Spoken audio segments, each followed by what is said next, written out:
This morning, it's my pleasure to welcome to the Hour of Power our own Top Gun, Danny Cox. Danny is known around the world as an accelerationist, and he'll tell us what that means in a moment, but he spent 10 years flying supersonic fighters in the U.S. Air Force. Danny's Top Gun experience led him into sound leadership positions. Today, he is a member of the Elite Speakers Roundtable, a group of 20 of the most popular speakers in America, and is in the Speaker Hall of Fame. Would you now welcome with me Top Gun, Danny Cox. Hi, Danny. Thank you very much. Well, Danny, this is a perfect day to have you here as a veteran yourself, and I just want to begin by asking, how long have you been a part of this ministry, and what has it meant to you? Only 41 years. Oh, that's it? But oh, yeah. We're hanging on. We're going to go for a few more. Yeah, okay, great. Yeah. And, okay, so you came from you have a pretty long and colorful line of American patriots in your heritage, right? That's correct, including the way the Memorial Day got started. Oh, yeah? Yeah. There was a guy by the name of John A. Logan, general during the Civil War, and he was born in a place called Murfreesboro, Illinois, about 25 miles from my original hometown of Marion, Illinois. And he went into the military. Then he met a woman. She was one of 3 daughters, married her. The other 2 women, they also became great aunts of mine through marriage. Mm-hmm. But he was quite a guy. He was a real tough leader. As a matter of fact, when the Civil War was about ready to get started, Lincoln looked for great leaders. And he found John A. Logan. And he fought as a great leader from then on at the beginning.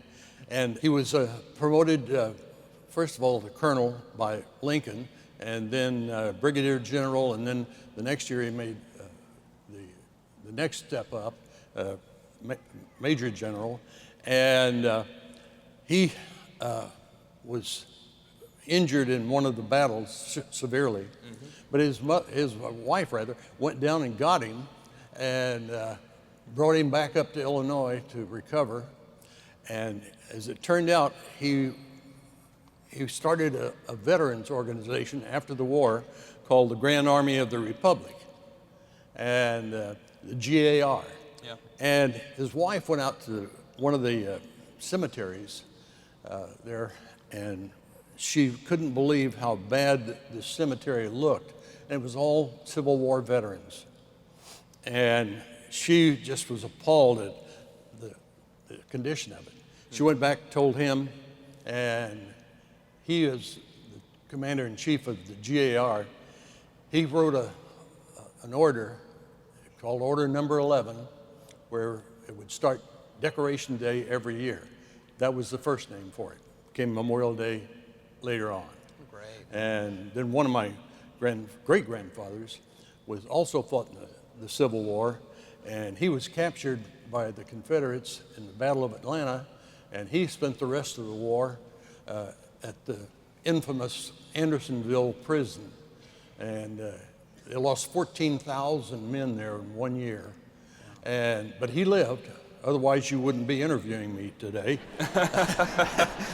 And then tell me about your own. So you became a Top Gun fighter pilot. My first question for you is, what's Tom Cruise really like? Why don't you ask one of his wives?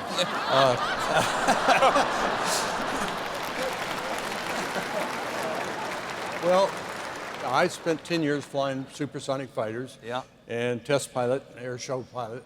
Okay. But my test flying was maintenance testing. When something was wrong with an airplane and they couldn't find out what the problem was, I'd take it up and try to get it to do it again. Whoa, you're the maintenance tester? Yeah. So not a fearful guy, huh? What was your life insurance premium like? Yeah. It'd be terrible. We always said, if you ain't got a choice, be brave. Yeah, that's right. Pull the trigger and ride the bullet. Yeah, okay. But yeah, that, and I did a lot of high-speed, low-level testing with them trying to follow me on radar in the Arizona desert. at 25 feet and just under the speed of sound. 25 feet. feet above the ground? Yeah. And then I climb up to 100 feet and fly supersonic, which of course explains the great number of deaf coyotes in the Arizona desert. Yeah. And I picked up an extra duty. You always had extra duties in the Air Force. So they wanted me to go out and speak to civilian audiences about the sonic boom problem, because we were raking sonic booms over them all the time. And I was known as the sonic boom salesman. I had a speech that I had written to go out and speak to these hostile civilian audiences, and it was called Better Boom Than Bombed. It was a hard-hitting speech. So that's something. Yeah. Everybody thought you only got one boom when you went through, but you dragged that boom with you. And I see. I've knocked out lots of glass. And, well, I never flew over here. Yeah, I bet. This interview is very funny right now. Yeah. So, okay, so you've carried over a lot of these things you've learned. I mean, you called yourself an accelerationist. What does that mean? Well, it means that we've got to figure out ways of moving faster and quicker and getting more productivity out of the people that work for us. So I speak a lot. Talking to businesses and things like that. Yeah. And I speak at conventions and do seminars for companies on leadership. I wrote a book called Leadership When the Heat's On, and it always is. Whether good or bad market, it's always on. Yeah. So yes, I did that too. And so, what is the thing? I mean, it seems like that your experience as a fighter pilot has really affected your worldview and what you teach people. And what is it the thing that you would say to everybody that's listening to you this morning? Actually, I would say stand up or give up. The best is yet to be. And I think that's probably what my ancestors would say too. Yeah. One of the things I learned from was when I was in the squadron, if somebody had a life-threatening emergency and made it back okay, we'd always make a big thing the next morning on a briefing and how he got out of that mess. And when I would see this person there taking all the accolades for that, I'd say, I want to talk to that person today to find out what he did that didn't work. Because you got to know both. You got to know what doesn't work and what does work. That way you don't waste any time. You're an accelerationist. So. Yeah, great. Well, we'll remember, Danny, to stand up and to never give up and learn to do all those great things when we're leaders and God puts us in the heat to never quit. So we're grateful. And that is a big piece of that American, I think, American heritage, I think, is that important line. Yep, for sure. Well, great. Well, Danny, we so appreciate you. And you've got millions of people listening, this whole church. If there's just one thing you'd want to say to them, what would it be?